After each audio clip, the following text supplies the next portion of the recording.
Welcome, friends, to the Soloist podcast. And if you are new, welcome to you too. Today, I have a special guest. Her name is Dr. Tovah Goldfine. And I'll just tell you a few words about her, and then the rest she will tell you herself. So Dr. Tovah is a chiropractor, a rehab clinician, and mind-body educator with 40 years of experience helping people overcome TMS. No, don't ask me what it is. You will hear in a minute. Chronic pain and autoimmune symptoms through science-based neuroplastic methods, such as pain reprocessing therapy, PRT. So, Dr. Tovah, please shed light on all these words which I said. Wow, And there's tell us just so much light for us, Sahara. right for us. Let's Yeah. let's let's bring the light into the room here because there's Let so it much be light light. between you and We need light in the world now. We need lots so of much light. light. Well, most important is I think rather, many people are experiencing actual chronic pain or autoimmune symptoms, but it also goes along with, anxiety or stress or sadness or fear or anger. Like what we've discovered in the science is that pain is an emotion. And pain is processed in the same place that fear and anger and sadness and these core emotions, guilt, shame, when I say core emotions, they've been able to study these emotions that light up certain places in the brain. So I like the science, even though we're a human being and we're a piece of art and we're really not a rat that you can study. But some people like the science, and I have that too. But ultimately, we're talking about an art, the human body, the human mind, and how do we live the best life? That's like your work. How do we live the best life? So that's kind of the premises of this chronic pain work, because people end up um, having pain that has nothing to do with anything physical. So let's just separate acute pain and chronic pain, because acute pain is, you break your leg, God forbid, or you fall, or you have an initial whiplash in a fender bender. This is acute pain. And acute pain is processed in the brain and it goes away with physical therapy, sometimes medication, and sometimes surgery. Okay, that's acute pain, and the medical model works. But there are thousands and thousands and thousands of people all over the entire universe who don't get better with the medical model and go down what we call the rabbit hole. And they're in a cycle that is so traumatic with the medical model because the doctors don't know what to do. And it's not the doctor's fault. And we end up blaming the doctors because we make them God and then they don't produce what God does. So we blame them. So that's not what I want to talk about, because I'm not here to bash doctors. We need doctors. If you have a structural or organic problem, go to your doctor. But if it's not getting better, if you're not getting the results you want, even the structural and organic problem like cancer or multiple sclerosis or arthritis, these conditions as well can respond to these mind-body neuroplastic methods. How? Well, there was a doctor I interviewed. I have a broadcast also. It's called TMS Roundtable Recovery. And I've interviewed many people. I'm weekly, and I'm this is my passion in my life, just like you, Sahara. And I interviewed this doctor. He was this lovely Arab, Christian Arab, lovely guy, smart man. Um, and he changed his profession from being a heart doctor to become a doctor who helped cancer. And he's now has a big clinic in Israel helping people with cancer. And he's this heart doctor, very conservative. And he's talking about how, cancer is a cry of the soul. Wow. And you hear that and you think, it is, it's the body. So I take that a step further. And part of my passion and my history is I grew up when I was 11, my mother developed multiple sclerosis. So my childhood and life, the trajectory of my life was changed 380 because of my mother's illness.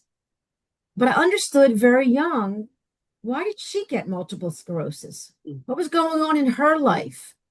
How was she, I began to understand things. And more important is why somebody gets a disease and why someone doesn't. That's not the question here. The question is, what does somebody do when they get an illness, when it becomes this label, which is also another topic, like, because we do get labeled and we get stuck on the label, and the label hurts us more than even the disease. So I think I just want to take a pause here and just say, autoimmune disease and chronic pain is not normal. The body is saying something. The body is speaking. And intuitive people like you and me and many other health professionals are curious what the body's saying. Now, I know it sounds woo-woo, but we're discovering that this is the science. The symptoms are speaking. And if we listen, we can heal.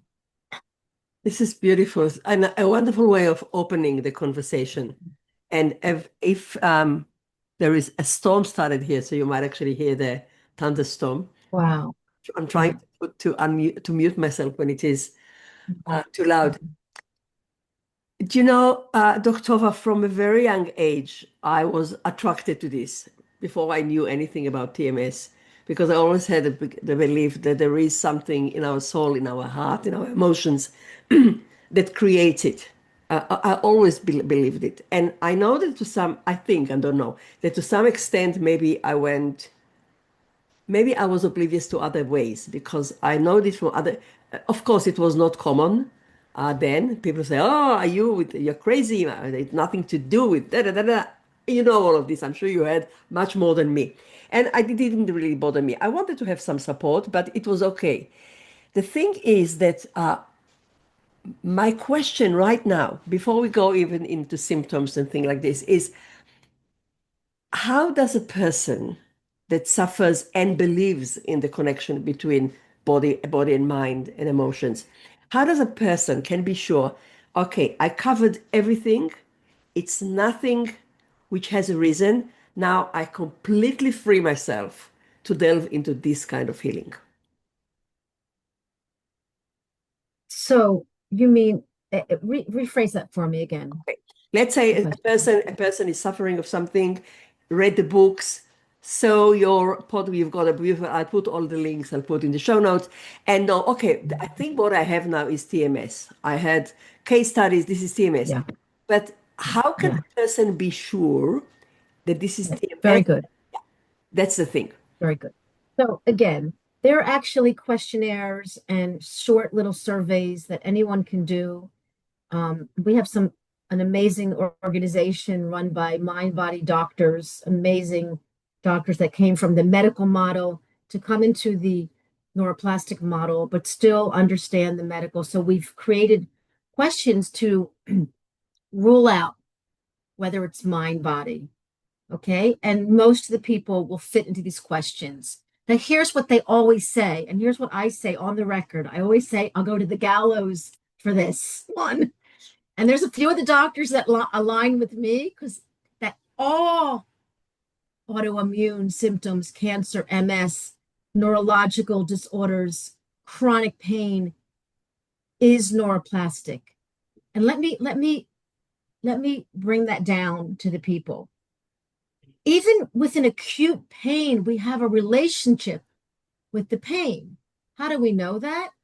We know little kids, when they get hurt, they'll cry when the mom comes up to them. But as soon as the mom turns away, they stop crying. That's one short example. We understand also our relationship with pain. Let me tell you two quick stories. It's an article which I'm happy to send to anybody, called The Tale of Two Nails.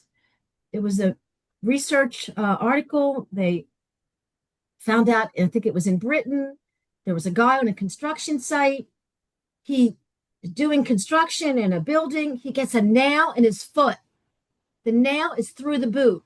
He's freaking out. He is in such pain. Can you imagine, Zahara, the pain? The nail is through his foot. He's freaking out. The guys get him down. They get the first aid kit. They call the first aid. They call the ambulance. Nothing's helping. They put him in the ambulance. They give him a shot. Nothing. He's screaming. They take him to the ER. They cut off the boot. The nail is between his toes. Okay, this is the way he reacted, and his brain came right along to protect him to pain. In the same research, the same article, they found that there was another guy on a construction site and he's shooting nails and he feels something in his face, you know, and a month later he goes to the dentist because he's got some pain in his tooth. They find a nail is piercing his brain. He feels nothing. So they discovered, you know, guys that were in the army, the ones that were shot and were going home didn't have a lot of pain because they were going home. So we have to stop and look at our relationship with pain. And this comes from our personality, our dramas and traumas being raised. My own mother didn't even have a thermometer in the house. So I could grow up thinking she didn't care about me. We don't know how but so part of it is understanding that we all have a relationship with pain and we all have a personality and we all grew up with various dramas and traumas around aging, around sickness. So there's actually another huge organization that puts out a paper, and it's called Adverse Childhood Experiences. We call it ACEs, Adverse Childhood Experiences, ACEs. And it's big in the medical model and the neuroplastic model. And it's simply a list of experiences that if a child has, God forbid, something like divorce, sickness, abuse, sexual abuse, a mother that was sick. I have an adverse childhood experience. My mother was handicapped and died, at a very young age. This is an adverse childhood experiences. These like 10 topics will leave you more vulnerable or susceptible to possible a chronic pain syndrome. And so we've looked back and we study the people that have everything from arthritis to MS to cancer to chronic pain. And we look at their background and we see the connection. Mm-hmm. Even the people that got long COVID, now they're doing studies. The people that got the COVID and kept going along COVID, but long COVID is a body-mind disease condition. And they're discovering that these people that didn't just get better after the COVID vaccine or the COVID virus, they had adverse childhood experiences. So they were more susceptible to go into this chronic virus because viruses leave the body, they're done. But if your body's still in a pain cycle and your brain is still in a threat mode, believing that there's a threat like a virus, it will continue the cycle even though the body is fine. So in answer to your question, we can understand whether you're neuroplastic or not. I think most I believe, and it's backed up, that all chronic pain and disease are neuroplastic, and all of them can respond to this work, meaning I can live, God forbid, with a cancerous tumor and have a mind that has hope and belief and live the best quality life. We see this happening all the time. People who have cancer, who have MS, or the Paralympic Olympics, we see people with disease and with chronic pain living a good life. They are resilient. So this is the kind of message I want to leave to people. Now, you're right. There are people that will do the work and go through the retreats and take the herbs and get better, and then maybe get, the cancer comes back and then they die. And the family is like, wait a minute, we did everything we could. What happened? They were a good person. They were a God-fearing person. Why did they die? And I will say, it's not for me to decide.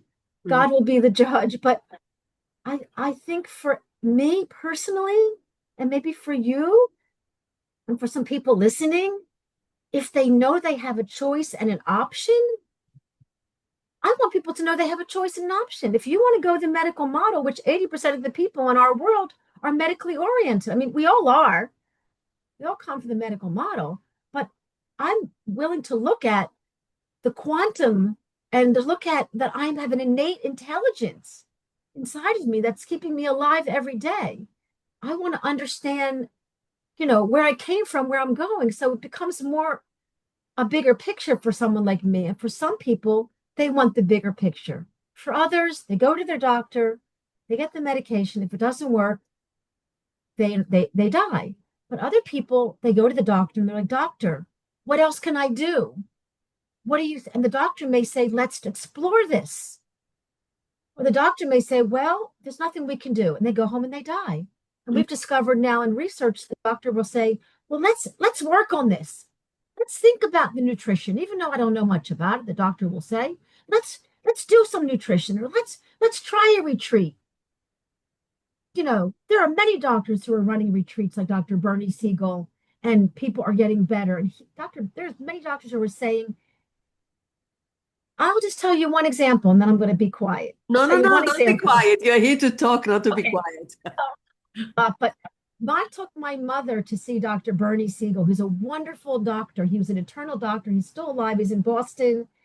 He wrote a book about, it's on my shelf. Yeah, two books. Yeah. I've done a workshop with him years ago. Yeah, amazing. Yeah. So he was talking at the University of Penn. I'm originally from Philadelphia. I'm now living and working in Israel.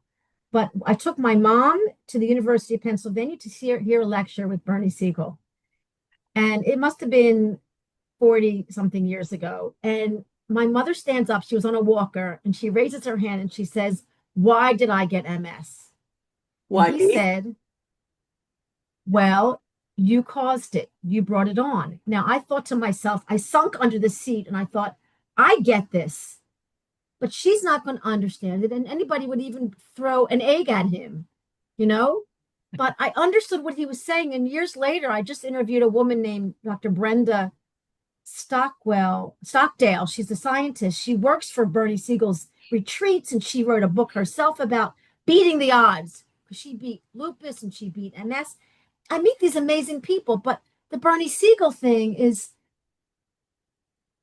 that you're responsible, not to blame, that you're responsible for what happens to your body. And even if it was something you weren't, like, it wasn't your fault, you're still responsible for the outcome.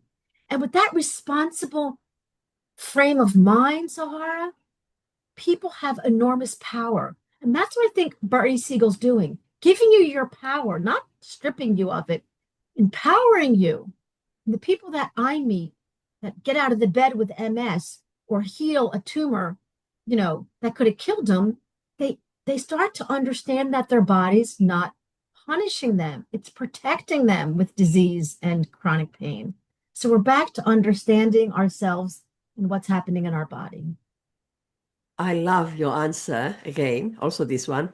And there are two things which stood up, which I want to relate to. The first one, when what you said, it's just, I don't have to ask any more questions about that topic, because as you said, I'm not going to make people not die, because surprise, surprise, we're all going to die. I'm helping a person who wants to be helped to live better life. So I'm not giving the hocus pocus thing, but I can help them. And then which led very organically to what you said about responsibility. I know that when the whole area, the whole field of neuroplasticity started, quite a few people got it as, what have I done wrong that I have it? Not even why me, but I don't want you to blame me. So the difference between blame and responsibility is actually huge. Because if you can take responsibility, it's not to say that you have to blame yourself. And I just love the way that you put it, because you made it so friendly. Now, question. No one's ever to blame. No one's ever to blame. We're always just responsible. But go ahead with that. Yes, so smart, Sahara. Two questions, Amy. I remember reading in his book, in one of the two books, I remember reading. Love Medicine and Miracles. It's called Yeah, Love Medicine and Miracles. yeah. And there's another one which I forgot the name now. I've got two of them actually in Hebrew on my shelf. Yeah. And Wow. it was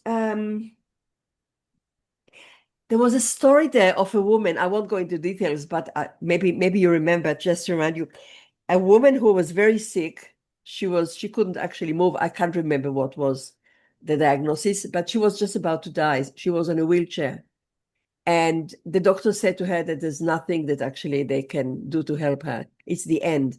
And one day she woke up and she said, maybe this is my time now to start loving myself in the few days which I have, or a few weeks or months which I have to live. So she put herself in a practice of loving a bit by bit of her body. She started with a finger, then she went to the same finger. She used to sit, can't remember Wow. details. She used to sit in front of the mirror and send love to organs of her body. And I'm Wow. sure you won't be surprised. She healed. Wow. She healed. She Wow. lived for many more years after. I don't even know why. So that's the Wow. first thing, because I know that many people say, okay, I know all of this, love yourself, shmav yourself. I don't know what it is. I don't know how Yeah. to do it. I Yeah. tried. I don't know how to do it. Let's put a pin there.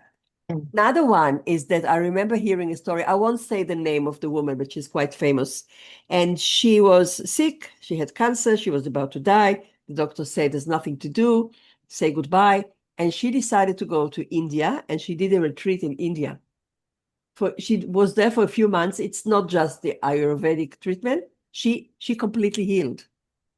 She healed. She Yeah. didn't have any symptoms, Yeah. and she went back to the place where Yeah. she lived. And it didn't take long, and she Yeah. again. And the Yeah. moral of the story was that once she left the environment that supported and believed in her healing, she got sick again. Mm. Wow. I want you to relate to these Wow. two things, to love Yeah. yourself and how you create or stay in the environment that heals. It's so important because there's two very big things there, and keep me focused. Number one, I want to send to your listeners a movie link. It's like $7 or $8 called Love Heals. Mhm. And I interviewed the director, the star, and Dr. David Hanscom, who's one of my teachers. He's a spinal surgeon. And he had 19 symptoms. He couldn't cross a bridge without a panic attack. And this guy's doing spinal surgery so distinctly because he was so brilliant, but he had a very anxious, troubled, triggered side. He got out of doing surgery. He now is doing this work full time. And he's in the movie. He's a wonderful, amazing doctor, very scientific. He's very close friends with Bernie Siegel. Dr. David Hanscom, check him out. Called Back in Control is his site. He writes books about why get surgery, why not. His new book is called it's about repetitive intrusive thoughts. Mm. And I'll bring that thing about the thoughts. And it's very scientific. Again, I'm going to talk a little scientifically about love and then a little bit of quantum about love. But the thing about Love Heals, the woman Dana had a calf injury and she ended up turning into some kind of chronic pain. They did 2 surgeries that failed. She had a leaking cerebral spinal fluid leak. And she's in this pain you don't want to know. And she's like a 40-year-old woman. Mm. Well, her partner is a movie director, and she decides to film this. And it becomes this, it was on PBS, it becomes this amazing movie. In fact, this Dana from Love Heals is very close with Anita Mojani.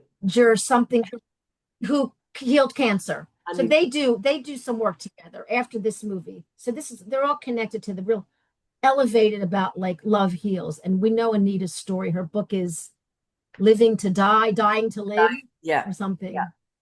Yeah. So anyway, what happens is Dana, and this is what I love about the Indian story, because we're really understanding that the Eastern model is an incredible model that can meet the medical model in the Western world and has done on some of Harvard, studies where the guy goes into meditation. One of the professors brought meditation to Harvard, and they studied that it brings down your heart rate and all. This was years ago. Now we know that if any of us want to really, really dive into healing, we must understand the Eastern philosophy of many things, because it's also, it can partner with the Western philosophy, and we know that. Here you go. Dana heals her pain. She has pain, but she understands her relationship with the pain. And that's what happens. We have pain. All pain is processed in the brain. All pain is processed in the brain all the time. Acute pain is processed in one place, and chronic pain is processed where our emotions. That's why I go with pain as an emotion. And there's a scientific study about that. Chronic pain is processed where anger, fear, these core feelings, shame, guilt, are processed in the brain. And they've studied this. So this Love Heals movie is about her healing. And they have a retreat with like another dozen people. Fascinating stories with fascinating things happening. And of course, they lean into a Korean master, a doctor, Ichi, I forget the name, but it's about tapping and meditating and breathing and hugging a tree. They do it in Sedona, a huge, beautiful retreat in Sedona where there are vortexes. So talk about the environment, okay? And they release, but it's all about love. Now, the science of love is chemical. The science of compassion is chemical. You'll hear Joe Dispenza talk about gratitude. And when somebody's being grateful, it's lighting up certain places in the brain. We know about gratitude journals. This is not woo-woo anymore. This is the science. When I am compassionate, self-compassionate, self-loving, my brain and immune system respond and react to that. And if that becomes the habit, if I'm talking to my body in a loving, compassionate way, my cells will dance differently. In fact, talk about music. I told you, I think recently, the movie called One Field, which was produced and written by an Israeli, was a big study about praying and coming together as a world to change, peace and love. But they did a study about music, and they sang and did some certain tunes and certain, we know about sound therapy, and they watched the blood change. They were taking blood. You have to see the movie. They take vials of blood, and they saw the blood change by the sound of the music. And we know with sound therapy, so we can change blood with words. We know about the studies of the rice and the water. We can change our chemistry with love and compassion. And this is science. And yes, it has to be authentic. We can't just say, all right, I'm just going to love myself. No, you got to look in the mirror and say, I love you every day. And do you know how hard that is, Sahara? It is so hard to do. Because most of us hate our body, especially if we're not well. And you cannot heal a body you hate. And I like to say on the record, even if you don't like certain parts of your personality and your body, can you love the part of you that may be disappointed or unhappy? And that's okay, because we're still loving us holistically. So it's science. Like, I can be angry, I can be fearful. We're not getting rid of these emotions. We're meeting our emotions. So this is very important about self-love and self-compassion. Now, about the environment, this is important to put yourself in a healing environment. But as we know, this is not dependent, meaning I don't want anyone to feel they have to be in India in a retreat, or on a cruise to heal. No. You almost need to be in your life triggered and meet your experience of the stress, because that's what's triggering your brain to keep you in fight or flight. So here I've been living in Israel in a state of threat. And of course, I have fear and anger and sadness, but it didn't affect my body. And for many of us, we understand that we can live under threat, real or not, and still bring safety and calm to our body. And the people we're talking about are living in a state of psychological and physiological threat. And so, yes, it's easier on a cruise or in India, but I don't want people to feel that they have to do that. What I'd like to say is, if you go to a retreat, and go to a place to bring calm. Please, yes, learn what you have to learn in a place, but then go to your home where you have to live, to your life where you have to meet the players in your life and have a relationship that could be healthy. I don't want people to feel that they have to leave their life or their spouses, because better you work out the relationship, because it's about relationships, a relationship with your spouse. It's about a relationship with your brain, with your immune system, with the voices in your head. So this is where the real power comes, you and yourself. So this really, I just love the way you put it. This really invites a question. We live in very difficult times. Definitely Israel. I won't even go into this right now. And actually in the world. And people are exposed to social media, to news, fake news, not fake news. Doesn't matter. And The world. fear is such a big impact on people. And you're saying, and it makes so much sense. No, don't stay isolated. Be a part of the world. But I believe, correct me if you see differently, that there are measurements that a person needs to take. Physical measurements. Like I'm saying to the people who work with me, parents, you have to create an environment that mobiles will not, like screen will not be there the whole time. You have to control and balance the time. I'm not saying just leave off the grid, because we can't unless you want. But the effort and consciousness or awareness to create an environment for yourself that will keep the healing going is actually a 24/7 job. Do you see it the same? Or what is the how Yes, to? but Tell it me can what's so hard. become a habit. We all have habits.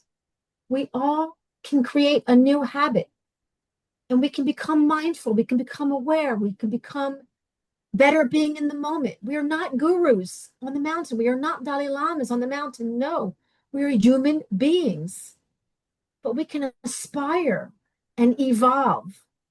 We can break the habit of being ourselves, not to lose ourselves, but to evolve. And we do have to lose ourselves to find a new self, but we bring ourselves with us. We're not changing Sahara or Tova, but if we are forced to by our bodies saying, please help me, please listen to me, and you have to break a habit that's not healthy, then we can be in a life that's full of awareness, mindful moments, maybe some meditation, maybe some journaling through the day, some regular exercise. You know, we're not talking about a facelift. We're talking about an evolution, because you have no choice. Your body's, again, and most of the people that we're finding who are experiencing these physiological symptoms, and I have enormous empathy, it's because they're getting in their own way. These people are just stuck. They're stuck in their negative thoughts or their judgmental thoughts, or that I'm not enough. And it's like this love. We need to have a love affair with our body. Why not? We have, we can get a new husband when we need one. We can get a new car when we need one. We get a new washer, but this is our holy body. And why don't we make the best of it? Why don't we love? Like, we're so hard on ourselves, our ego. It's our ego. Yeah, and you can use your fear to motivate you and drive you to be a better businessman, of course. But when you use your fear to hurt you, or you use your anger against you, then we're talking about a body that goes into threat mode and begins to protect you with these symptoms. Then you're in fight and flight, and you're on this cycle, and then your endocrine system is affected, and you're, raising your dopamine levels, and then you're creating these autoimmune symptoms, and that's how it works. Did you say So, protect I guess what an answer to yeah. Did you say Well, no, the body's protecting you with these symptoms because it feels a threat. It feels like a threat. So the body's protecting you with these symptoms and chronic pain. It's keeping you in like it's protecting you with muscle spasm, muscle tension, and a lack of blood. And that's why many of us have this chronic pain. And then the autoimmune symptoms is coming from these hijacked cycles of serotonin and cortisol that turn into the body attacking the immune system.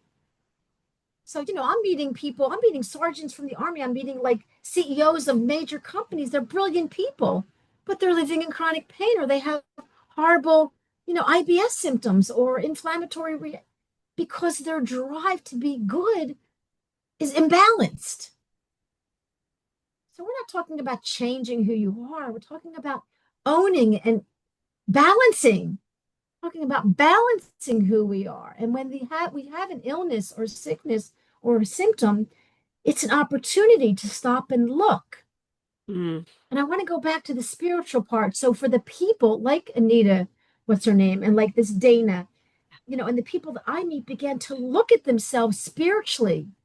What is the message of my pain? Is it like Dr. I wish Natobuto Yeah. is the Christian Arab, and he works directly. This woman from America comes to his cancer center.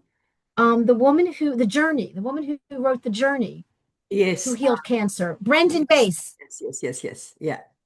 She comes to Israel to work with Nato in the clinic. Somebody translates her, and she's working with the cancer patients because now Nato Buto's doing this cancer trauma release work. Yeah. And helping people release trauma, and people are healing. So the spiritual part of many people that have healed not only brought God into the picture, which I'm a God-fearing woman. I just believe that there's this divine source out there. And, when the war started, I went ahead and took out my siddur and just started praying. I think the words are kind of weird that in the Torah and in the Bible, but I started just saying them I understand. to help me pause, to help me just ground myself, to Mm. make me believe that, sometimes I'm not in control, but I want to respond to what I am in control of. So back to the spiritual part, the people that have healed chronic disease and chronic pain, a lot of them will come up and say, I began to love my pain. I began to love my tumor. I began to understand what was going on in my body and why my body began to fight me. And even if I don't have a clear black and white answer, I want to understand that there's a lesson here for me. I want to understand the bigger picture here. I want to learn from this journey. I don't want to be a victim. Mm. And I think when Bernie Siegel was talking to my mom and saying, you caused this, I think he wanted to say, you're not a victim of this disease. You can be a victor. Yeah. You can put things into perspective and fly with this. Even if you're suffering, you can live a good life. Because, the Buddha says suffering is optional. And I lean into the Buddha. I think you always have a choice. Look at the, when certain hostages were in Russia, that guy who talks about like how he got out of the camps in Russia and he, like, look, I always talk about, um, Viktor Frankl. Mm. Yeah. Viktor Frankl. And so many people, Jews, Christians, Muslims, know the message of Viktor Frankl. Yeah. Between a thought and an action, between a thought and a stimulus, we have a moment. And in that moment, you are free. And this is what he did over and over again in the depths of darkness, in the abyss of the concentration camps. And so many of us can use that. And look, that's a severe, very severe example. But we do have a choice between a thought and an action. And many of us who know that, then we end up having a different response to that action or behaving differently. And then this leans into the Joe Dispenza work, about mental rehearsal and law of attraction and being the placebo and having a voice, having agency in your own illness and your own journey. I'll take a breath. I just love it. So I'm just picking up two things that you said. I just wrote them down. So from victim to a victor, it's just so beautiful. So beautiful. Not just the words, but I mean, what stand behind. And when you talked about the moment of Viktor Frankl, so actually, this moment that you are referring to is the moment of choice, even if it's just one moment. Is it right? That's the moment. I think it's a millisecond when it comes to Yeah, your cells and your nervous system. It's like a yeah, millisecond. exactly. That's could be a lifetime for somebody. That Yeah. little choice there could change.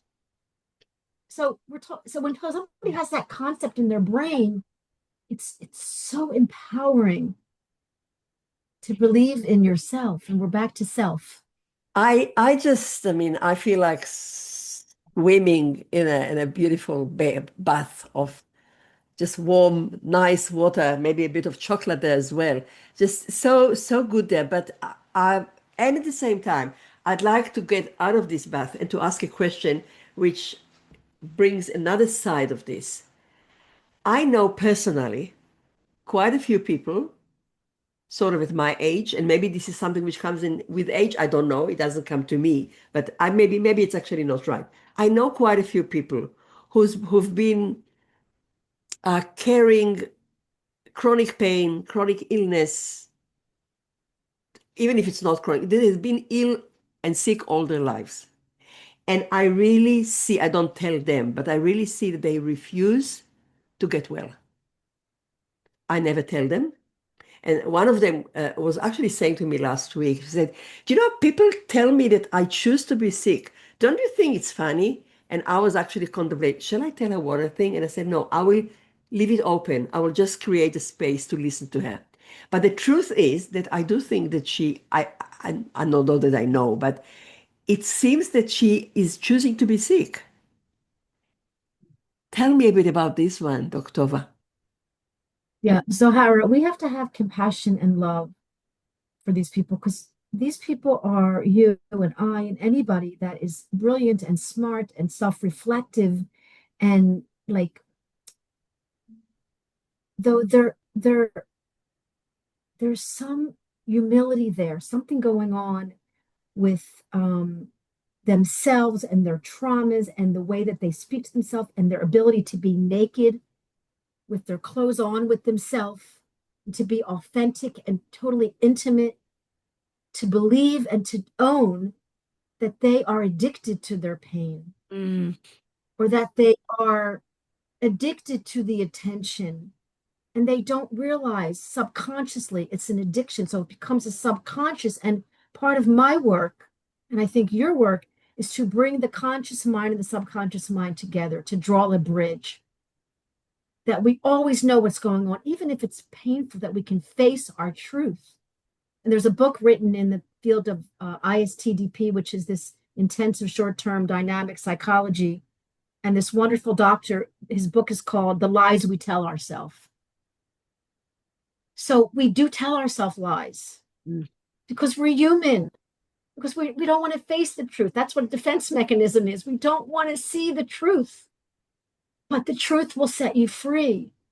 And for some people, it becomes that their illness is working for them. Their stress and anxiety works for them. And they're not willing to look at it, or they need someone to help them go deeper to look at. I mean, I played the victim role a lot of parts in my life.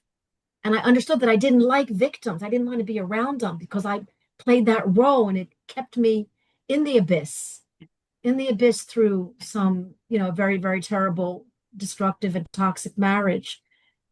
Though I came out of it with like, wait a minute, if I don't learn something from this 10 years of toxicity and abyss, then I won't go anywhere. But I still played the victim for many more years. But I kept understanding that I was in my way and I kept finding people to help me, guide me out of my way because I was tripping up on myself personally, in my personal life. And so I think part of it is for these people that are sick and staying sick.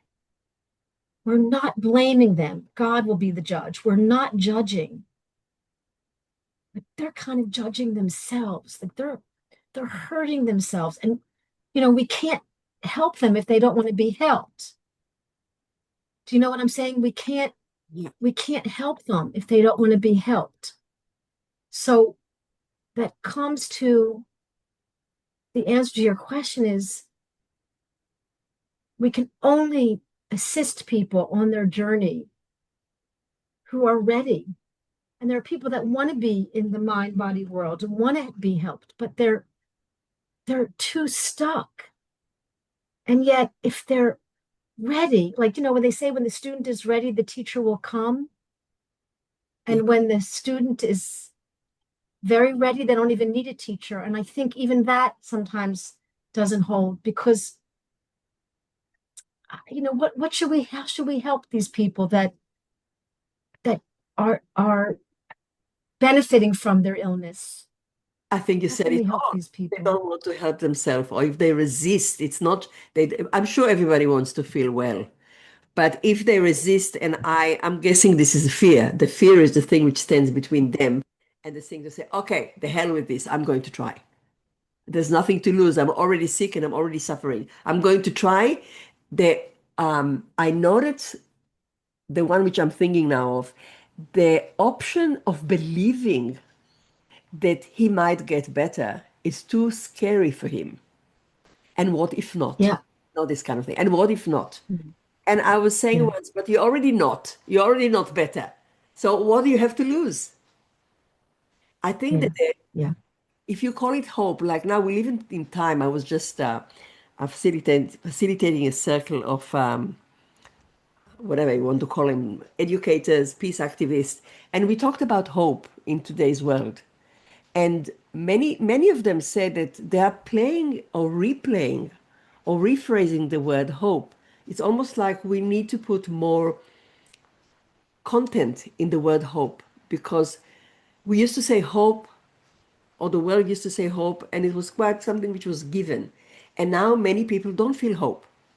I'm not saying it should be like this, but many people are so, they protect themselves. It can change. yeah, I need to find a way, as you said, yeah, I need to find a way yeah, with this situation. And I know that some people on personal level don't want to believe that there is a chance that they will feel even a little bit better. It's maybe it's the devil that I know is better than the devil I don't know, and so on. But it's such a level, acute level of fear. You talk about acute yeah, pain, acute fear. yeah. Yeah. And a fear of they call this secondary fear. There's the condition, there's the pain, there's the stress, there's the anxiety, there's the toxicity, there's the trauma, and then there's the relationship with it. Yes, yes. We call that secondary fear. But there are many people who don't believe in themselves, Mhm. don't believe they can get better. So I'd rather why do I even disappoint myself? But then this is where if you're with the right coach or partner or team or support, I mean, we have Facebook now, and I have a huge support community on Facebook, and we talk to each other and we support each other and we, drop pixie dust on each other and of course on the Facebook feed, and then I have interaction with my YouTube channel, and I have a live show each week, and we talk, and I have Q's and A's, and I just want to inspire, but people have to have a vessel, Yeah. but we can help them with hope and belief, and I'll say, fake it till you make it. Just fake it till you make it. Just ride into the hope and belief. Let go of your fear, put it aside. Believe that you're worth getting better. You deserve it. So we go back to the spiritual. Why are you being a victim? Why God didn't choose you? God loves you. But God can't love you if you don't love yourself. So we go back to like if you love yourself enough. Look, God forbid the people that kill themselves, they don't believe that they don't want to live. They don't want to live. They don't want to face what's on the other side of their trauma. And I don't talk about that. I don't have a lot of experience with that, but it's almost like each person has a decision. Like Victor Frank, each person has a choice. And with this work now that's coming out with neuroplastic and mind body and people healing, doctors, I'm meeting people healing from all sorts of things, from cancer, and so we can find hope anywhere. It's free.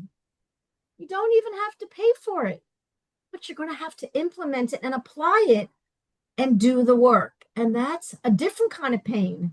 Mm. People will call me and say, Doc, my pain is gone, but now I'm full of anxiety and stress. I want my pain back. And I'll say, you know what? And we know that it's harder for the human body to almost meet their emotions and to meet themselves than to meet pain. Yes. And this is something very deep. This is a deep question. Maybe back to Dr. Natobuto when, sickness is a cry of the soul. So let's go to your soul. Go to India and find your soul, but you can find it in your backyard. You can find it in nature. You can find it, in a YouTube, of Zahara Rotem's music. I mean, we can find love. We can find compassion. We're relationship beings, and we need to be in relationship with ourselves. Because you must love yourself. And that's where I was tripping up on myself for many years, Mm. with marriages that failed. I wasn't loving myself. I was loving my patients. I was loving my work, but I needed to love myself to be happy personally. And it didn't work. It didn't work that I loved my patients because I was suffering personally. And that was my TMS or neuroplastic symptoms I had to come to terms with. So I really think it's about love. I think it's about compassion, love, hope, belief. And I know this sounds woo-woo, but this is the foundation of every religion, of every, spiritual practice. And it's coming down to now that medically and scientifically, it's about love. And we have a movie called Pain Brain, which I can send the link. It's $5 or $6. And they did research. It was run by Dr. Yoni Asher, an Israeli scientist. And they did this amazing study in Colorado with 50 people in chronic pain. And they had them talk to their brain. They had them speak loving, kindness, safety, words of hope, like putting on a lens of safety, and speak to their brain to bring their brain out of fight and flight, sympathetic nervous, into parasympathetic rest and digest, and their pain went away. And they studied it because the scientists want the studies. And they studied it and they found huge success.